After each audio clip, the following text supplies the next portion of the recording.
बाली को स्वयं भगवान शिव से यह वरदान प्राप्त था कि वह जब भी किसी से युद्ध करने जाएगा तो उसके शत्रु की आधी शक्ति समाप्त होकर उसके अंदर आ जाएगी।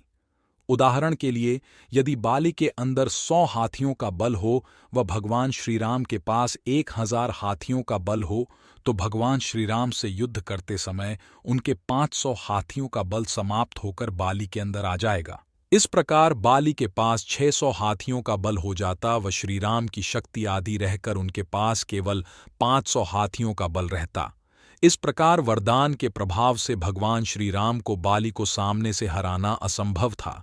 यदि श्रीराम बाली को सामने से हरा भी देते तो भगवान शिव का दिया हुआ वरदान असत्य सिद्ध हो जाता। इसलिए भगवान श्रीराम को बाली को छिपकर मारना पड़ा। कर्म किए थे जिसके कारण उसको दंड दिया जाना उचित था, इसलिए भगवान श्रीराम ने उसका वध किया। सुग्रीव से मित्रता। जब भगवान श्रीराम माता सीता की खोज में सुग्रीव के पास पहुंचे तो उनसे उनकी मित्रता हो गई। दोनों ने मित्रता पूर्वक एक दूसरे की सहायता करने का वचन दिया। चूंकि सूर्यवंशी राजा एक बार वचन देने के बाद उससे पीछे नहीं हटते थे, अन्यथा यह धर्म के विरुद्ध कार्य होता। अपने पिता दशरथ के इसी वचन का पालन करके के लिए प्रभु श्रीराम ने 14 वर्षों का वनवास लिया था। इसलिए अपने मित्र सुग्रीव को दिए वचन के अनुसार उनका बाली का वध करना निश्चित हो गया था, जिसे वे झुठला नहीं सकते।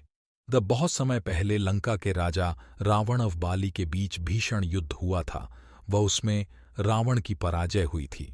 तब से रावण के क्षमा मांगने के पश्चात दोनों के बीच मित्रता हो गई थी।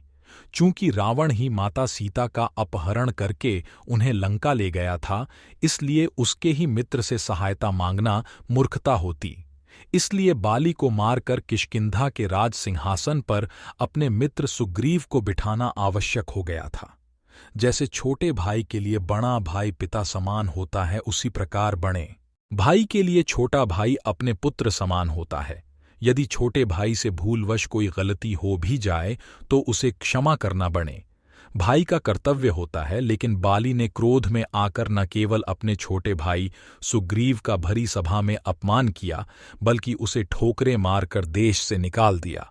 इतना ही नहीं, बाली ने उसकी पत्नी व अपनी पुत्रवधू समान रूमा को अपनी पत्नी बनाकर राजमहल में ही रखा। अपने भाई के जीवित होते हुए व रूमा की इच्छा के विरुद्ध उसने उसे अपनी पत्नी बनाया, जो धर्म के अनुसार बिल्कुल अनुचित कार्य था।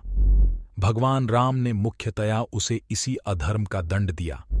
अगर आपको हमारी कहानी अच्छी लगी हो तो लाइक और शेयर करें।